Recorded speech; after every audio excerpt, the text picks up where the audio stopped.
Assalomu alaykum akalar, navbatdagi zakazlarimizni ham chiqarib olish arafasidamiz. 5 ta katta yo'limiz ketyapti jami.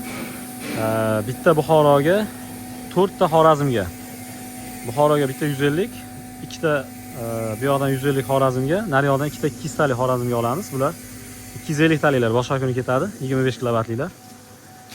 Mana bu yerdan ham ikkita olsak, tayyor qilib qo'yganmiz. Bundan ikkitasini olsak 200 talik, 20 kilovatliklardan 5 ta jami ketadi. Xudo xohlasa Xorazmga 4 ta, Buxoroga bitta, jami 5 ta katta yo'lda egalariga yetkazib beramiz. Isuzumiz ham kelgan, tayyor. Chiroyli qilib pakovka qilib qo'ydik. Endi uzoq joyga qirilmay, chiroyli bo'lib do'konga yetib borsa ham bemalol ochib, yaxshi holatda yetkazib berishadi klientlarga mijozlarimiz ham. Bu joyda 25 kilovatliklar. Garikalarimiz ham o'sha tayyor chiqdi. 4 ta, ikkita 150, 3 ta 150, 2 ta 200 ketadi. Bu kun tortqilari. 25 kilovatliklarga ikkitadan, 20-150 kilovatliklarga bittadan beriladi. 25 kilovatlikning orqasida ham teplamenlik borligi uchun mana bu narsa bittadan qo'shilib ketish kerak.